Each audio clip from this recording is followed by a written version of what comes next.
Good afternoon, everybody. Welcome to the session of On Horror Writing, Books That Go Bump in the Night. It is a pleasure to welcome the panelists.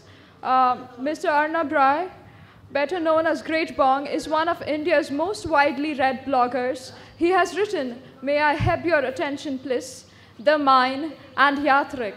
He has also written for the New York Times, the Washington Post, the Times of India, and Hindustan Times, and is a senior research scientist.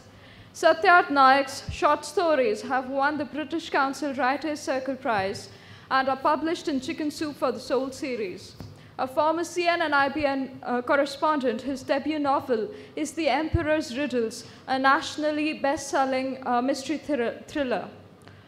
Venita Coelho has written Soap, Writing and Surviving Television in India, Dungeon Tales, and The Washer of the Dead, a collection of ghost stories. She wrote the award-winning soap Trikal and the script for Dharma Productions' We Are Family. Raghav Chandra, an alumni of St. Stephen's College, Delhi, and Harvard University. IAS, Additional Secretary, Government of India, is passionately moved by the conflicts that are critically endangering our ecosystem and wildlife, particularly the tiger. His book, Scent of a Game, chronicles tiger poaching, big game hunting, and the international mafia, which is minting money at the cost of the endangered species. This session is moderated by Sharath Komarraju, who has written The Winds of Hastinapur and Banquet on the Dead. His yet-to-be-published novel is a horror story. Thank you.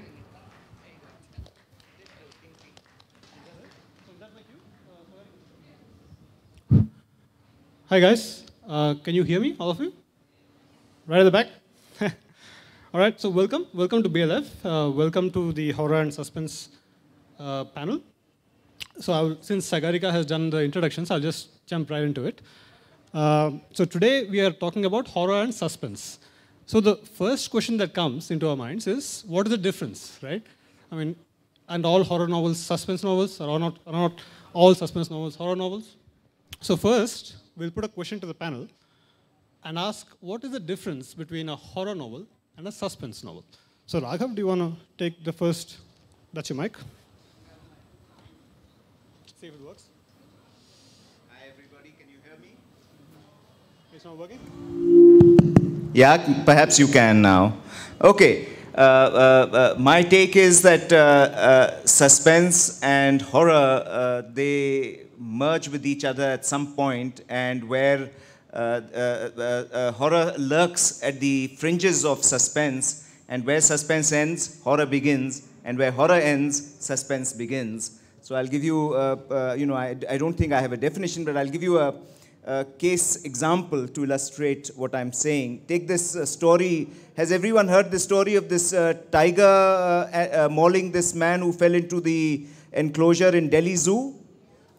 So now people are watching and they've come to visit the tiger, and suddenly they see a man falling along the wall of the enclosure, landing up pat next to the tiger. It's totally unexpected, it's horrific, and that's horror. The next moment, the tiger starts wagging its tail and sniffing and does not growl. That is suspense, because people don't know what's going to happen next. The next moment, the tiger growls, pounces on this man, picks him up by the neck, and drags him along to another part of the enclosure. That's horror. That the tiger drops the man gets up and breathes. That is suspense. Will he live or will he not live? That somebody shouts from the top of the enclosure, this man was pushed in and he did not want to go down. He was not mentally unstable, but those two guys, they threw him in. That is horror. That guy, who is that man who threw him in? Who are those two boys? Somebody says, One of them was a TV reporter who has just started a new TV channel, and he wanted a horror story for his channel. That is Suspense. So, you can go on like this, and I can give many more examples, starting with MH17 and leading up to MH370 and so on. That was a truly horrific example, I have to say. For me, the difference between horror and between suspense is really the effect that they evoke. When you read a ghost story, you're very, very scared. But when you read a horror story, you're not just scared, but you're also repulsed. And horror achieves its effects by device. So, the alien bursting out of the stomach, the mad man with the axe who's chopping people into bits. These are horrific devices. Whereas suspense and thrill and ghost stories, for example, achieve their effects through atmosphere. What really scares you is what you don't see. What really scares you is what happens inside your own head. What really scares you are your own fears that you're bringing to that reading. So for me, while horror tends to be a rather cruder way of evoking fear from the audience, thrill and suspense and ghost stories are far more subtle in the way that they work, and they're far more sophisticated. Thanks, Raghav. Thanks, Venita. That brings us to an interesting point about atmosphere. In both thrillers and in horror, atmosphere plays a very big part. Right. Because you see the character going to push aside the shower curtain, and you know who's behind it, right? And you're sort of yelling at her not to do it, right? That's what creates suspense. That's what creates horror. So the question is, how do you build that atmosphere, and what are some of the techniques that you use to make sure the atmosphere is not tacky, right? So where does the reader stop and say, "Oh, I've seen this before. This is cliched," right? So how do you make it so that the atmosphere is good, but not cliched? Yeah, definitely horror is a huge part of, atmosphere is a huge part of horror writing.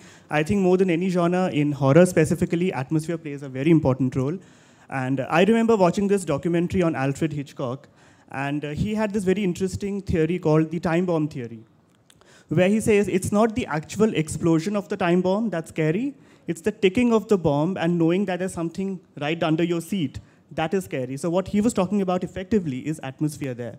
So that's exactly what it is. And atmosphere, I think there are different ways of creating atmosphere. Like, for example, in my book, there's a journey. There's a journey happening where my protagonists are going and they have to crack a series of riddles as they are going through. So what is evoking here is the sense of unfamiliarity. They have no idea what they have got into, what are these riddles all about, are they cracking the right answers, and where is this trail leading them to? So there's a sense of unfamiliarity, the unknown, the unexplored. So that, I think, effectively creates atmosphere. Because if familiarity creates contempt, I think unfamiliarity creates dissent. So when you have dissent in a character, that translates automatically into atmosphere because the mood is so negative. So that's one way of doing it. Also here, since there's a journey happening, the riddles are scattered all over India. So they are going to these various places. So I got a chance to create atmosphere if at one point they're at high up in the Himalayas, another point they're probably counting seashells by the seashore. So when you have these places, I think it's very important to make use of all the 5 senses. That really helps you achieve atmosphere. While having said that, while it's good to use your 5 senses, but you should also leave something to the reader's imagination. Don't overdo it. That's also extremely important. And finally, there's a sense of history in the book because the backstory concerns an emperor and his evolution, and the mysterious act that he did thousands of years back and how that is affecting the present action of the novel. So when you have a quote of history on the book, that also brings a sense of atmosphere because you're talking about a bygone era and, that brings a certain color to that. And as far as what is tacky and what is classy, I think classy shows, tacky tells. If you have to tell the reader to create a sense of horror, that's really tacky. But if you can show it, and if you can invoke and evoke that sense through atmosphere and not through gory special effects that she was talking about, then that is classy. So I think that is the basic difference there. All right, thank you. Does anybody else have anything to add to that, or was it very comprehensive? No, nothing? Raghav, do you want to add something?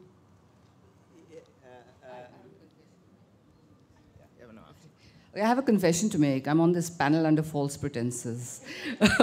I do have a book out, which is a book of ghost stories, which is why I'm here. But they aren't ghost stories, they're feminist ghost stories. I wrote them in a fit of great anger and being very, very upset because every morning I'd wake up and I'd open the paper, and I still do. And there's a story that tells you a woman's been raped. There's a story that tells you there's a woman who's been stripped and paraded. That tells you a story that a woman's had acid flung in her face. And I really was angry about the state of women and what they're subjected to in India. And I wanted to make that point, but I thought that I would use popular fiction to do it. So I wrote a series of ghost stories, which are actually about feminist issues. They are scary ghost stories. So I will confess that I'm here on false pretenses. Yes, I do work in the ghost arena, but I work very strongly in the feminist arena as well. And yeah, and horror is something that I don't naturally like to do. I like the subtlety of ghosts. I like the subtlety of something that happens inside your head, as opposed to something that explodes in front of your eyes. I'd just like to add to what Satyarth and Venita have said, that the difference is also perhaps explained by the context and the perspective, the situation that you're in and the angle from which you're looking at it. So, for instance, if you're looking at a situation from the point of view of the pilot in the MH17 which went missing, and he suddenly, imagine a situation where he suddenly feels that his controls are not working and he's being diverted south when he was actually wanting to go north, and he looks at his compass on his watch, and that shows that they're heading south, whereas the plane's controls are showing they're heading north. Now that makes a lot of difference. But if you're looking at it from the perspective of a relative who is awaiting, and so there is a great suspense, and they're still hopeful that they will meet this relative of theirs the next morning. So context makes a lot of difference. Thank you. I think the main takeaway was that unfamiliarity is what brings out suspense, and I think what you said, Venita, that the subtlety and the atmosphere of something not quite being right? That's what creates suspense. Okay, Arnab, since you're sitting very quietly over here, I have a question. Now, Stephen King, the famous horror writer, he has this to say of horror fiction. He says that most of the horror in his stories come not from the monsters and from the aliens and from all the other contraptions, but from the human characters. Right? So, Arnab, first of all, do you agree with that? And second of all, how do you go about making your human characters more scarier than monsters who are basically out of the world? Okay, so first of all, I would like to thank BLF for giving me the most awesome horror badge ever. So this badge is not printed. It's either written in blood or written with lipstick, and both of them are equally, I love it. So thank you. There's a bit of ambiguity here, and this basically is what horror is, that A, there was nothing printed, and this could be blood or this could be lipstick. Okay, now coming back to your question. So when I was coming here, I had the most terrifying moment that I can recall for years. And that was the security guard asked me at the entrance of the airport for my passport. I reached for where my passport should have been, and it wasn't there. And then I realized I have left it at Pune, where I was in Bombay. So this was a moment of pure terror. Okay. However, if I write this as a horror story, it's not horrifying for you, because you're not the guy who's lost the passport. Fortunately, I found the passport, but this is the fundamental problem of writing about horror. Horror is a very personal thing. Humor, I also write humor. Humor is not. So if, for instance, I write a humorous story, you will laugh because of the character. However, you won't be scared just because XYZ saw a ghost, because you're not seeing the ghost. So the trick and the challenge in horror is to make the story connect. Okay? So one way, so there is Lovecraft. Okay, so Lovecraft doesn't even make any attempt to connect any horror with you. So according to him, the Lovecraftian philosophy is that the universe is a horrible place. The horror is the unknown, that it's so horrible that Lovecraft himself doesn't know what it is, nobody knows what it is. And there is one symbol that whoever comes close to even understanding the symbol automatically goes mad. Okay, so that is Lovecraft. So Lovecraft is talking about what he's plugging into is our fear of the unknown. Where he's saying the actual fear is the unknown itself. Okay, because there's something very scary about the unknown. from Stephen King, since we talked about Stephen King. See, Stephen King's greatest novels, the ones that are the most famous, are not about ghosts or supernatural at all. So think of The Shining. Okay, Shining is about alcoholism. It is about alcoholism and a man coping with failure. Okay, it's about Stephen King's own. He's a writer. The man is a writer. It's very obvious. He's struggling with alcoholism. The guy is struggling from alcoholism. So he is taking his own personal horror and he's presenting it to you. Of course, he can't just present it to you. You don't care for Stephen King's horror. Okay, so he has to craft a story. He has to put it in a context. For me, my favorite Stephen King book is not one which is, the most popular Stephen King book of all time. It's called Pet Sematary. Most people haven't read it because there's not really a good movie based on Pet Sematary. But Pet Sematary, it's horrifying because Pet Sematary is about a father who loses his son in an accident which he believes he could have prevented. Okay, so this is a feeling that I have myself. Every time I get into the car and I strap my child back in, I always am afraid of the fact that I could make a mistake and I will never be able to come back from it. So I find this horrifying. It's an extension of Monkey's Paw. So as a novel, it's not particularly original either.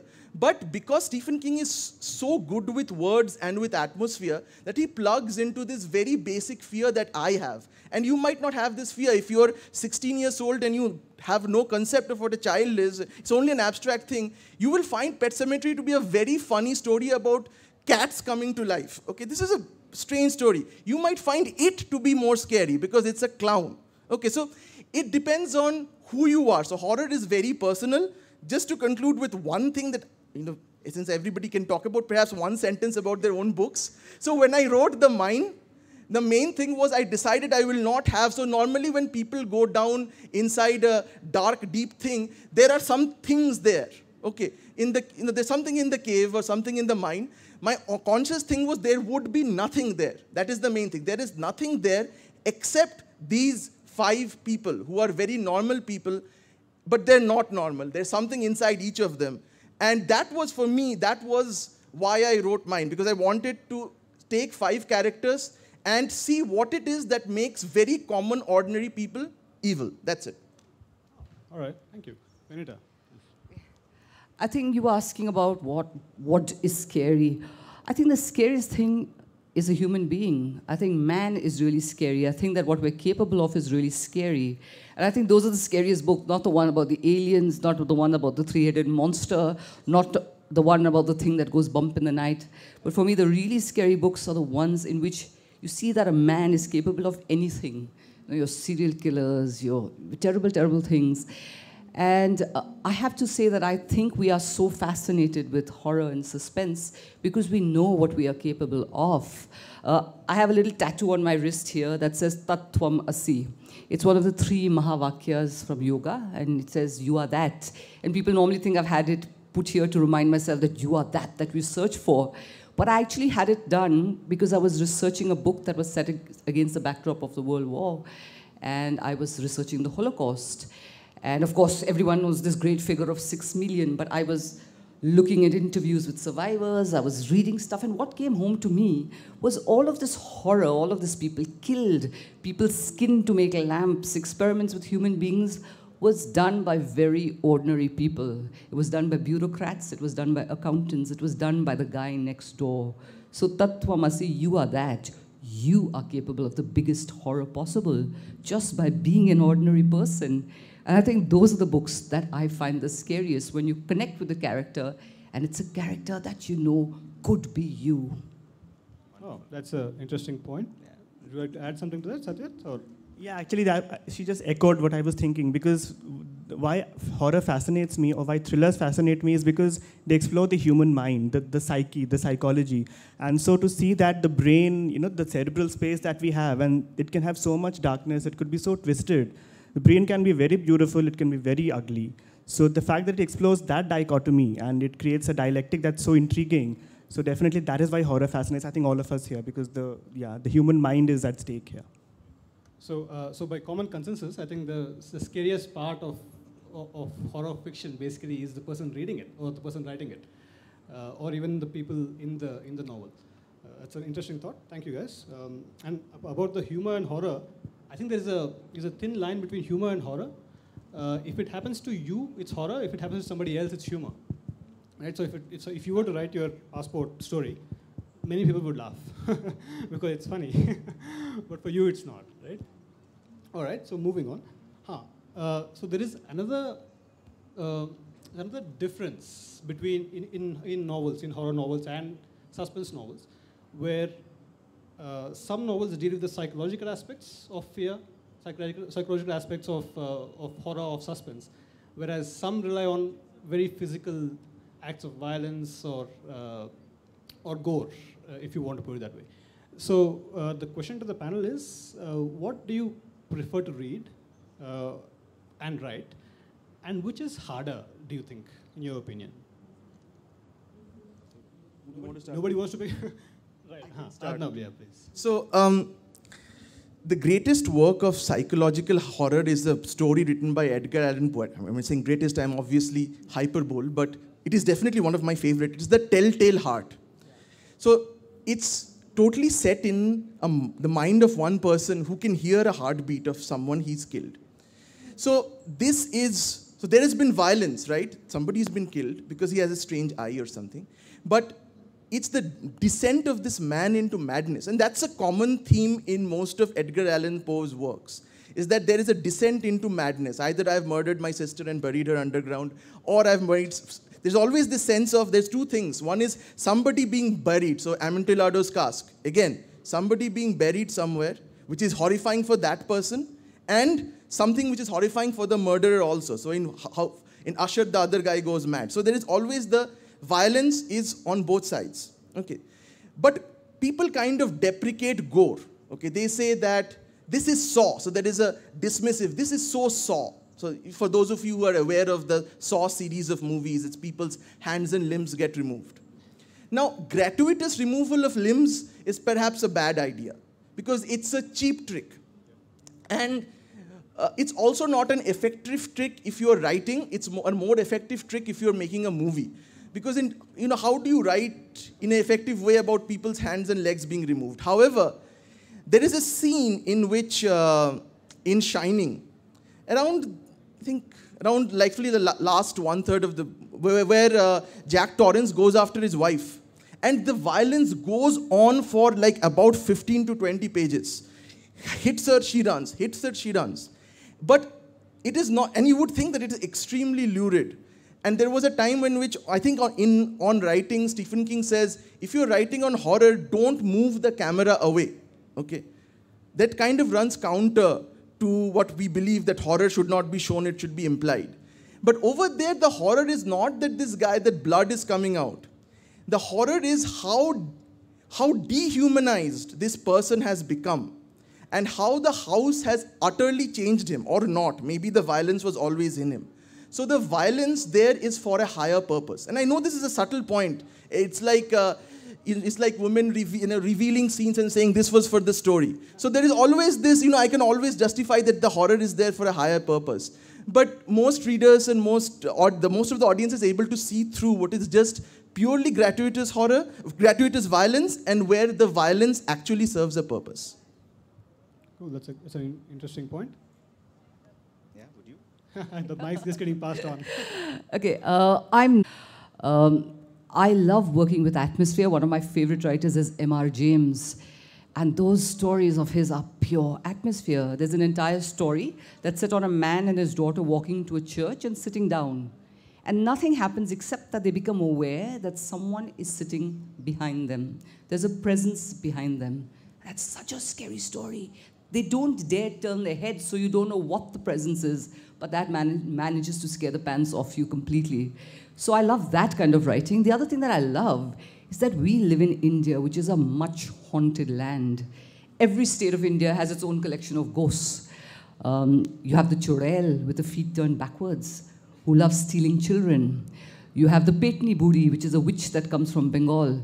You have a very specific ghost called a Jhok, which you find in Bengal, which is the ghost of a Brahmin child. Brahmin children used to be killed to guard buried treasures so that their ghosts would guard the treasure.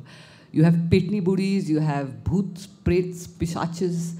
In Himachal Pradesh, you have a ghost that follows you, but is very scared of running water. It'll never cross running water. So if you want to get away, you have to cross a stream. You have a ghost, which is a little crying child that you find in a jungle. But beware, don't pick it up.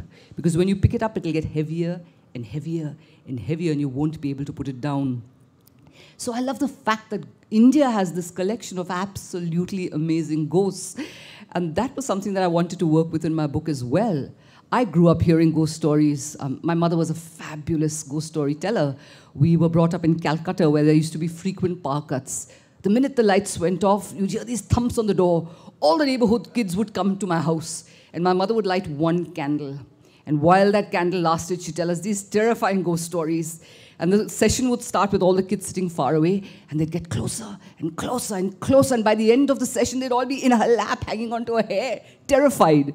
So that's what I like to evoke. I want my reader to get closer and closer and closer to the terror until they're absolutely terrified. And I like to do it using Indian ghosts, and I like to do it using a little bit of subtlety and atmosphere. Well, talking about Indian ghosts, would anyone like to actually hear a real-life incident about a ghost? Yes, of course. Okay.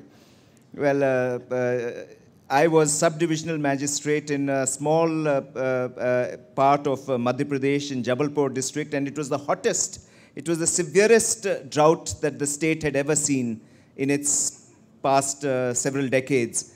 And we had a small town where the water supply pump, because the water was being lifted from a little rivulet, was cracking down and burning itself out every time that a new pump was put in. So this little town of 50,000 was going without water. And tankers had to be sent, and it was absolutely blazing hot.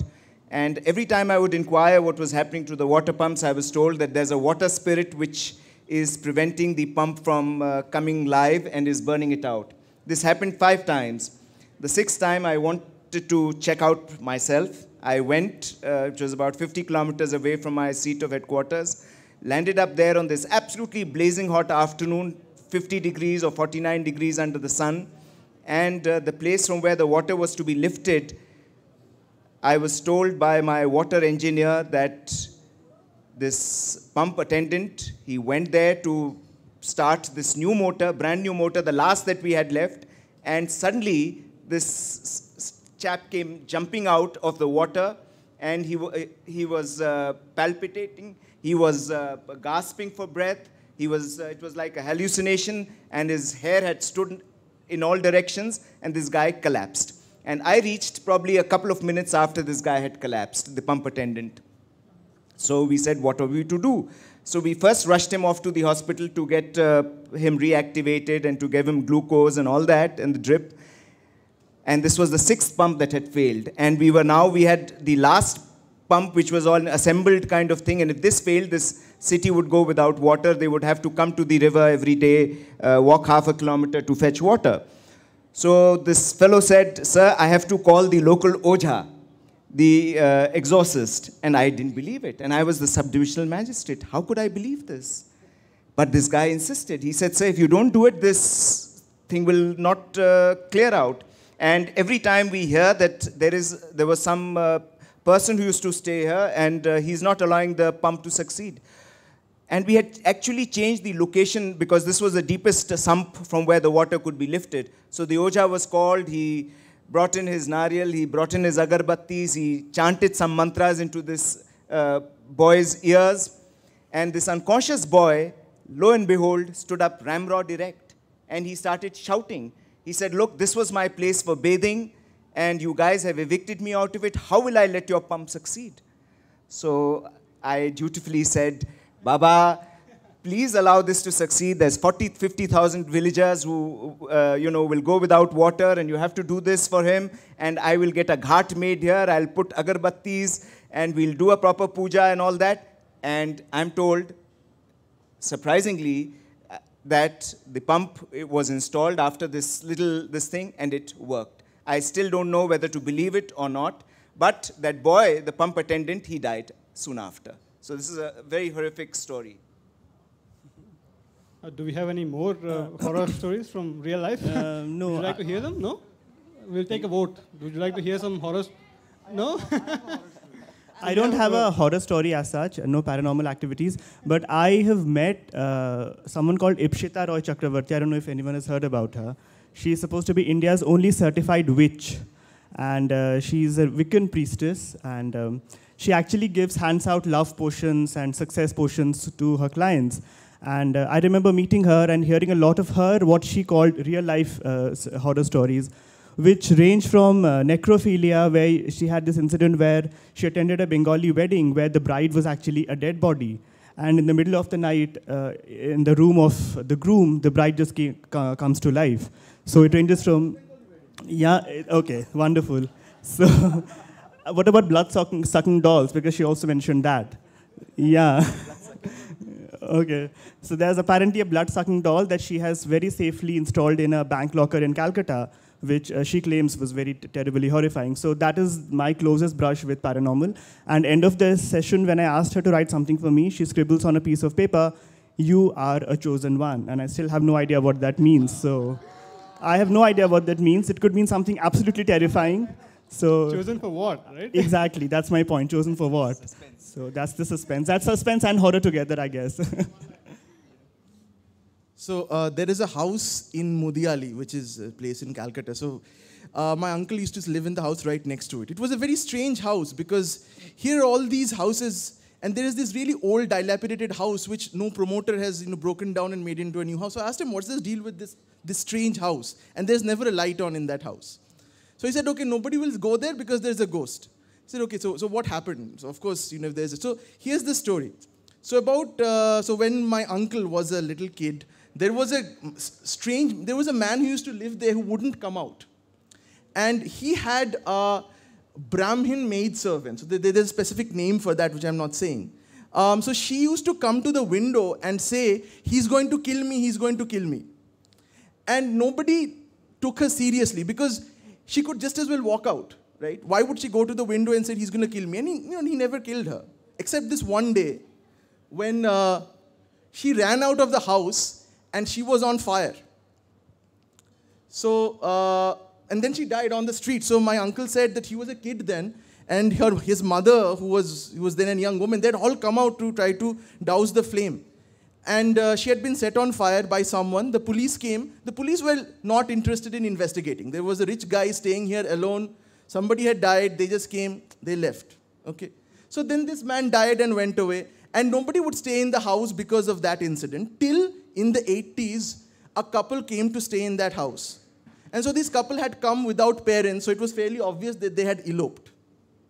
And so they wanted a place where they could live, relatively quietly and cheaply. And this house was really, really cheap. So they stayed there, and then my uncle was already well grown up, he was grown up. So he said, I knew the couple and they were very nice and they seemed to be very much in love and everything. And then the husband went to shop for fish, which most Bengalis do around the evening, and there was load shedding. This was Calcutta. And then my uncle says this, he saw this, it's the exact same scene that I had seen 30 years ago. This woman comes running out of the house. Her sari is on fire. Okay. And when the police came, and she died also there. And when the police came, the thing was that she was wearing a sari, and the sari got into the candle. Okay. But the thing was, there was no wind that day. And there was no way that there could have been any wind in that house that they had, which was really narrow. So, I have a hypothesis for what happened, and it's fairly obvious to anyone what might have happened there.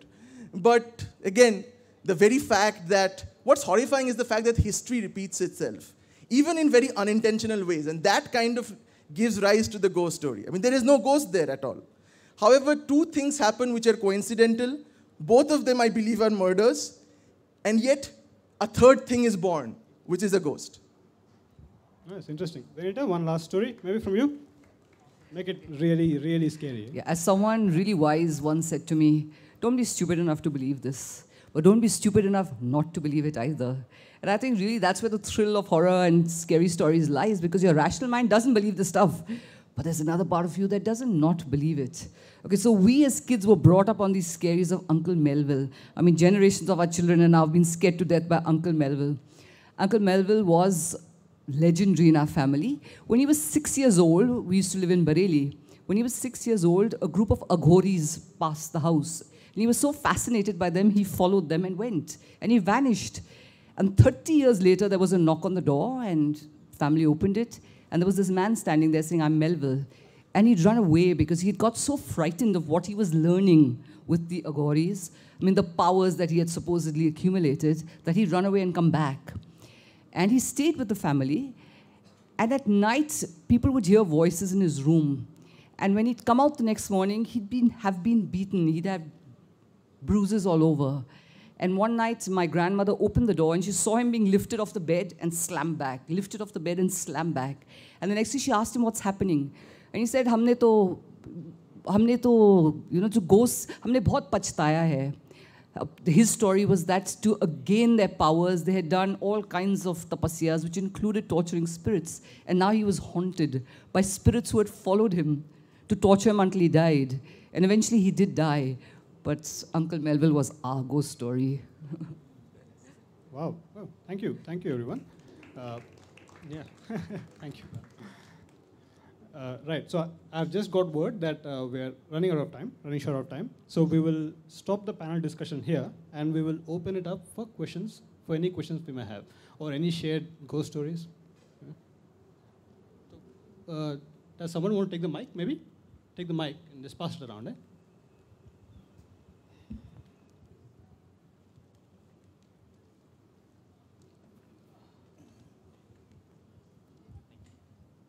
I have before I ask my question, I just wanted to say, sir, I love your Walking Dead t-shirt. Thank you very much for wearing that. And ma'am, thank you very much for mentioning derails.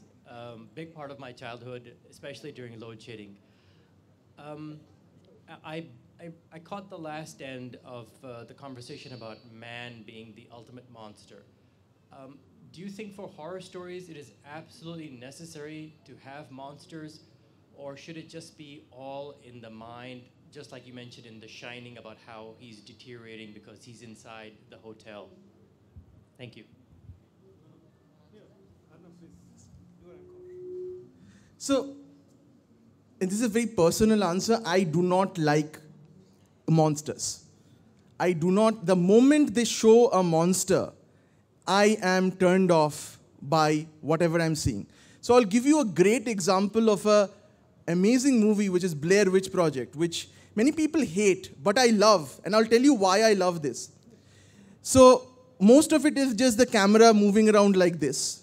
Okay, so there is, and I'm going to spoil it for those of you who haven't seen it, because if it's released in '99 and you haven't seen it now, you don't deserve the movie. You deserve to have it spoiled right here and now.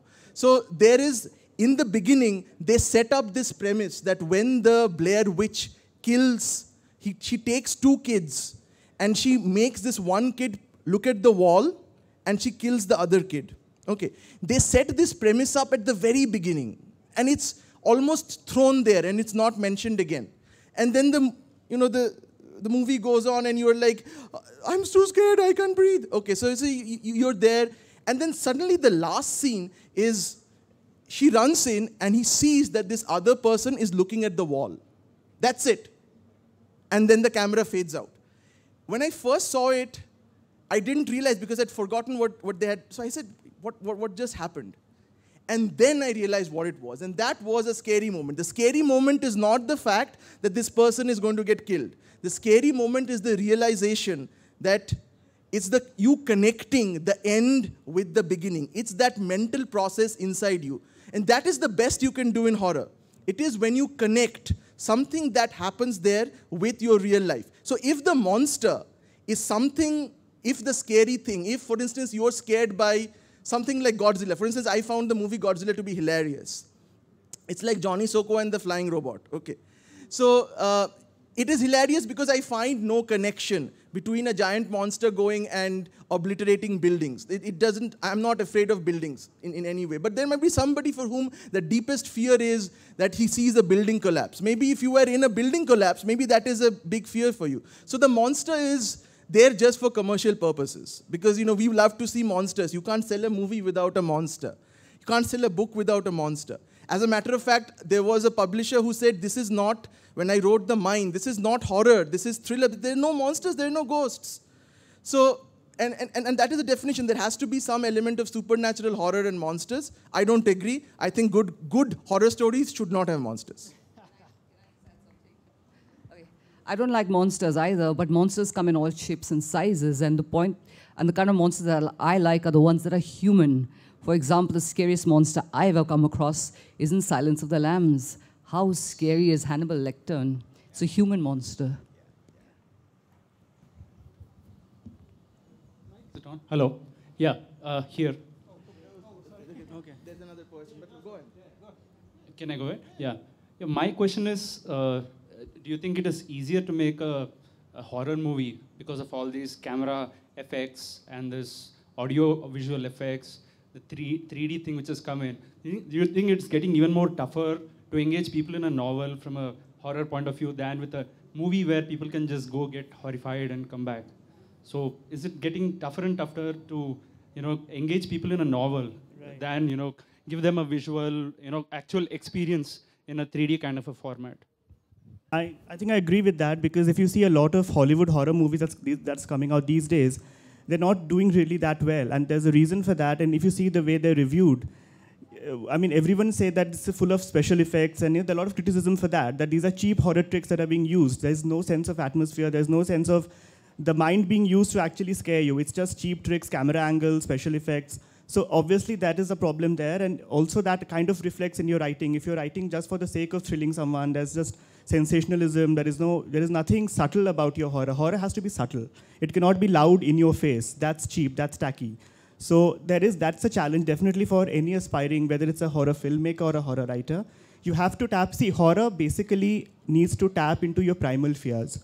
If it taps into, as he said, a collapsing building might be absolutely fearful for someone who's actually experienced that.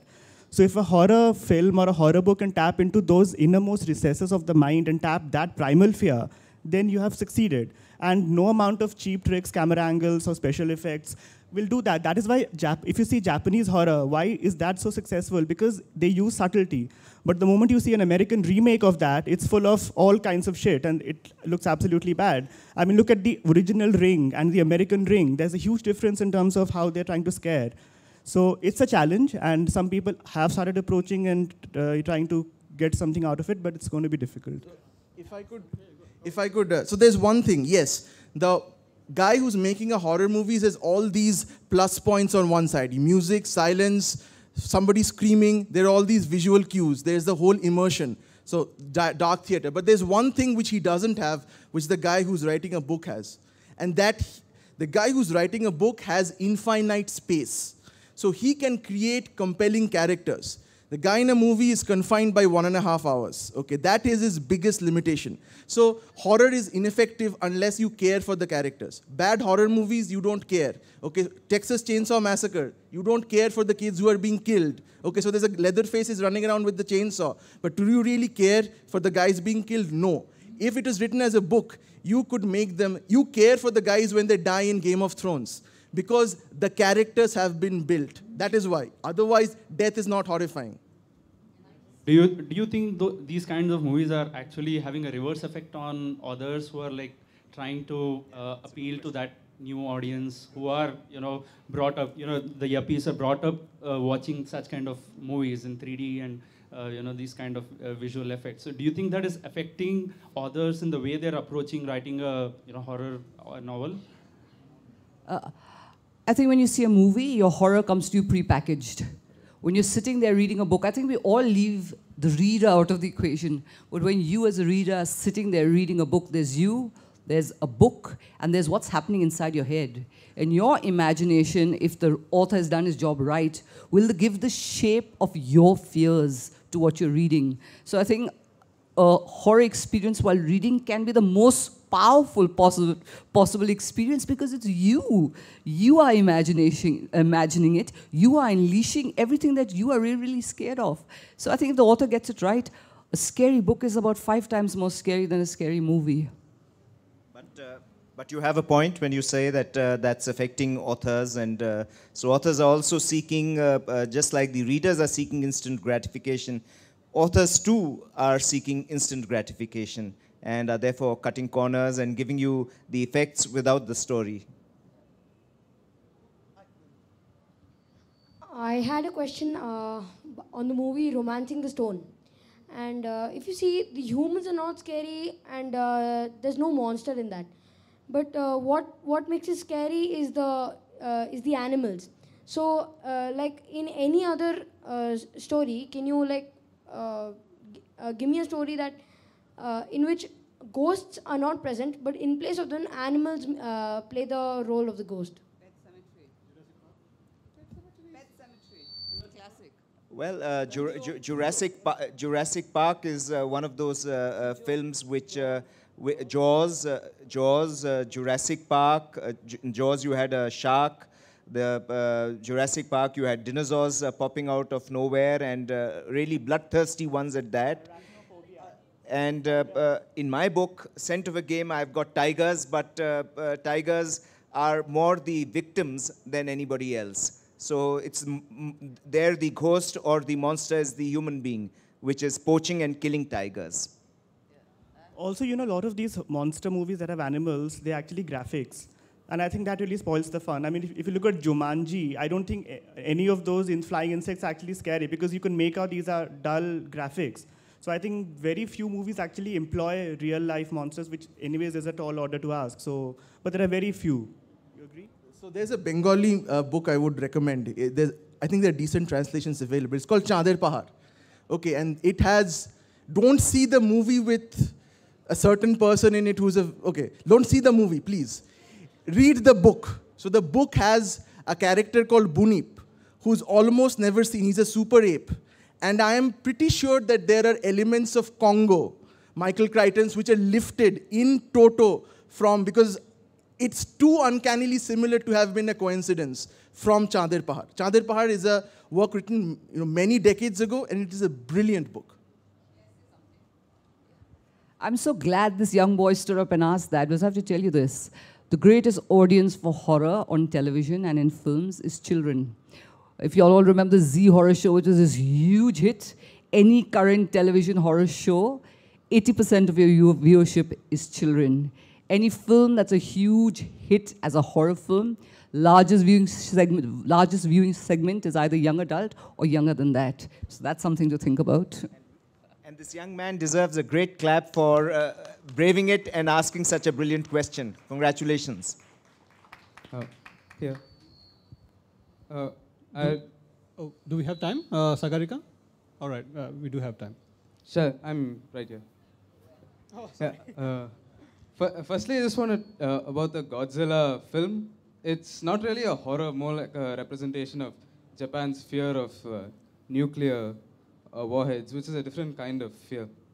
But the question I wanted to ask was, could you talk about Detective Noir, which is a combination of the imagery of horror and the suspense of, well, mystery and detective fiction, and also children's horror like Goosebumps?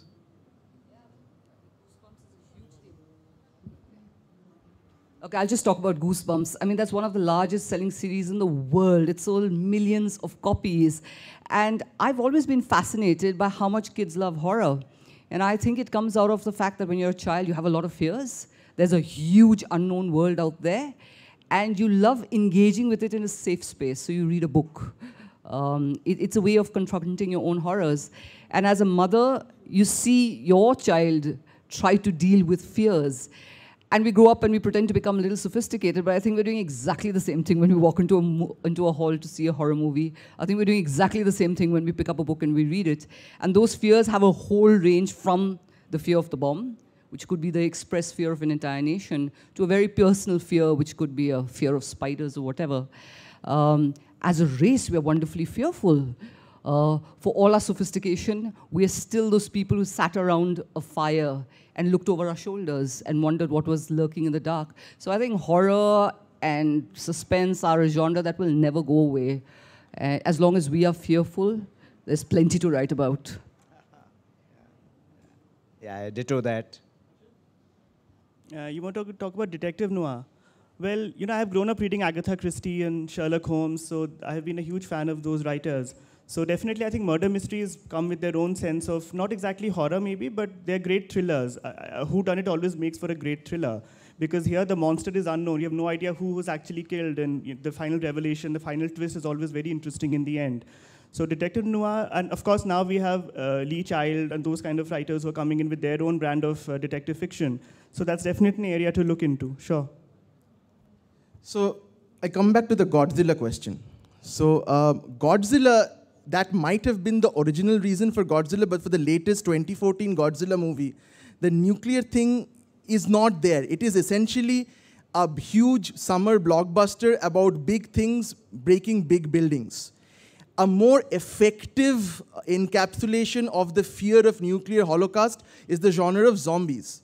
So the zombies are the post-apocalyptic, this whole Walking Dead and everything. That is more the fear of genetically engineered disease, nuclear holocaust, or anything which wipes out a large amount of civilization. Now coming to the Noir thing, horror, he talked about Agatha Christie. Okay, I don't think Agatha Christie really is Noir, so maybe this is not the answer to your question. So, yeah, so let's talk about Chinatown. Okay, so Chinatown, I believe, is the best Noir thing that I have personally ever seen. So it has at its core an extremely believable human monster. Okay, I don't know if you've seen Chinatown, but Chinatown has this one believable monster who is the villain, and there is the quote-unquote hero played by Jack Nicholson, who's a very damaged individual, okay? And at the end, there is this line which says, I don't remember what the exact line is, but Jake, leave it, it's Chinatown, okay? So that is the ultimate horror in that book, that you cannot change anything, okay? Another thing which I don't think is Noir per se is Bergman's Seventh Seal. So in Bergman's Seventh Seal, which is about a guy playing chess with death, the horror actually in that, I consider that to be the greatest horror movie ever made, and it's not even considered to be a horror movie. Because the message in that thing is that there might be a God, but God does not give a damn. Okay, that is a terrifying. So these people who are following God, these believers, come at the end and see there is no God, only death, and He's just there to harvest their souls. And God, the good God, He doesn't care. So that I felt was very horrifying. So that is kind of Noirish. Agatha Christie, please read if you haven't read And Then There Were None, because that has a lot of brilliant horror elements. There are people caught in a closed space, and there is one sequence, I know I might be going over time, but I love this sequence, where there's one character there who watched while a child died in the ocean, okay, for a particular reason. So she's running about, everybody knows there's a crazed killer loose, and she walks into this dark room, and seaweed, somebody has hung seaweed from the fan or whatever, it hits her face, and she screams. That is a perfect horror moment. Only she will understand the meaning of the seaweed. And it is, firstly, the seaweed. Seaweed is cold, dank, and really a bad thing to touch in the dark. It smells. The second thing is somebody's telling her, I know what you did. So that is, I believe, the complete horror scene. I just want to make one last quick remark. One horror story which was never told to us was a horror story was The Machine Stops by E.M. Forster, which I read in the year 1968 or 69 or 70. And in this, it's an entirely wired world. And just look at his imagination that he could conceive it even at that time. Everything is wired. And in The Machine Stops, there is complete integration between all the various machines which are controlling the world and our movements. And suddenly, the machine stops. Also, one last point regarding detective noir, you can also look at something called The Wicker Man, which is also a story about this detective who comes to investigate the case of a missing child. And this is a colony far, far removed from civilization. It's a very closed community. So he's come here to find about a missing child, and he asks around everyone, and no one has any answer to that. And what actually he finds out in the end, that is horrifying. So try to look up Wicker Man. You love that. Okay, guys, one last question. Hi, this is Sumit here. Hi, Sumit. Actually, I would like to thank you for giving this such a, keeping it interactive. Okay. And the question I have is, actually, I don't used to believe in monsters and whatever these serials used to come and movies they used to come.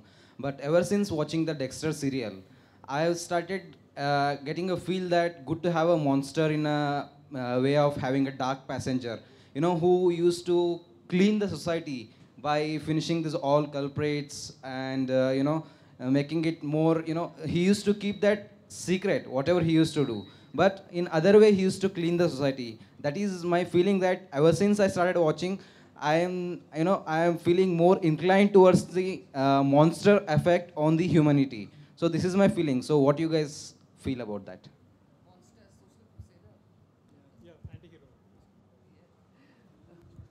Monster as social crusader.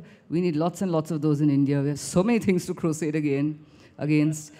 Well, I don't know whether that falls into actually the horror genre entirely, but yes, I mean, monsters have been used for all kinds of things.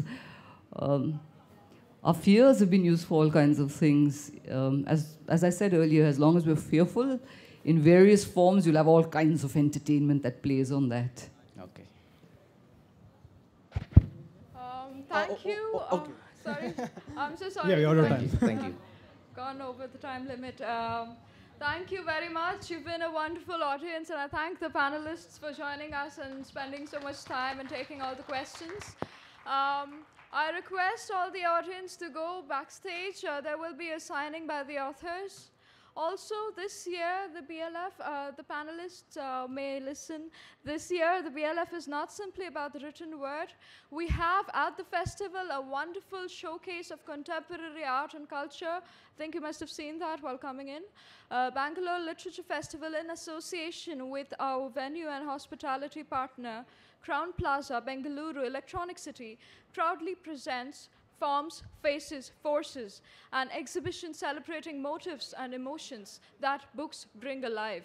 Curated and conceptualized by Gallery G, the exhibition is on at the Crown Plaza Hotel lobby as well as in the festival area.